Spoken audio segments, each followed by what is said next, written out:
Welcome to Ask and Learn. We want to produce graphs of f of x is equal to e to the x minus 0.186 times x to the fourth that reveal all important aspects of the curve, and in particular we want to use the first and second derivatives to estimate the intervals where the function is increasing, decreasing, find any extreme values, intervals of concavity, and possible points of inflection. So I went ahead and already plotted these three graphs. So the first graph for f of x is just what I got when I plugged it into my calculator. So, I mean, this interval looks pretty good, and we kind of notice that it kind of dips up and then dips back down. So let's figure out what window we want to include to get that next part in there for our y-axis, and maybe we need to still go further out to the left and right as well. All right, so I went ahead and found the first and second derivatives already just for the sake of time. And what I wanted to do was to look for all the x-axis, all the x-intercepts for the first and second derivatives. So I can find where these functions are greater than 0 and less than 0.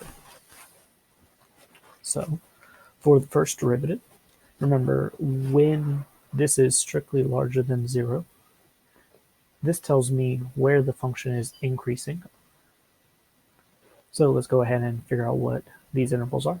So to the left of 2.474, it looks like f prime is going to be positive. So this is going to be negative infinity to 2.474 union with, and then it looks positive again after 3.597. That goes to infinity.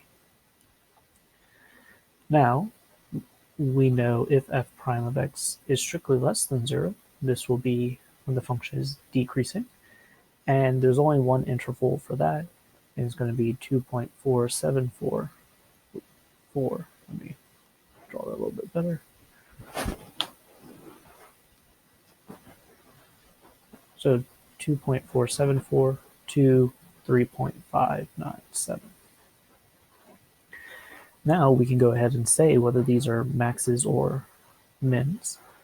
So into our first x-intercept, the function is positive, so it should be increasing into the point, and then it's decreasing afterward, so that tells us this will be a local max.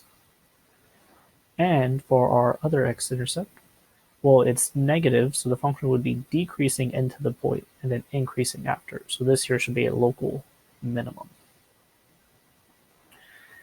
For the next one, if we want to find where the function is concave up, well, we need to find where f double prime of x is strictly larger than 0. And so this tells us concave up. So that looks like it's going to be from negative 0.506 to 1.171, and then after 3.15. Now for the function being concave down, it'll be where f double prime is strictly less than 0. Let me go ahead and zoom out a little. And so this is going to be to the left of our first x-intercept, so negative infinity to negative 0.506 union with, and then from 1.171 to 3.15. And now we can come over here and see that we are going from negative to positive, so we are changing concavity for our first one. So that will be a point of inflection. For the next one, we're going from positive to negative, so that is also a inflection point. And then for our last, we're going from negative to positive, so it would be a point of inflection. All right, so now that we have these 5 values of interest, I went ahead and plotted them so I could figure out the y values for them. And so these here, remember, are going to be our max mins, or our local maxes and mins. and these next two are points of inflection. So I decided on my X viewing window because I came over here and I saw my largest value for X was about 3.6. So I knew I wanted to be slightly to the right of that. So I just went ahead and chose 4. And then my smallest value was about -0.5. But I went a little bit further to the left because I also knew from that first graph that this here should have another x-intercept. So I just went ahead and went a little bit further to the left of my x-intercept to ensure I get that in there as well. And then for the y values, I did something similar. I looked for my smallest and my largest values. So my largest value was about 4.5.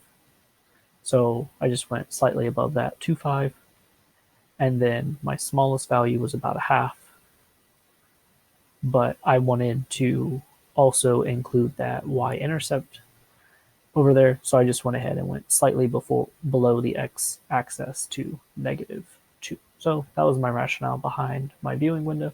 And these 5 points along the graph are the points that we graph for our max, mins, and points of inflection. So if you were to just look at it, you might think the only thing of real interest without these points would be in this upper quadrant right here.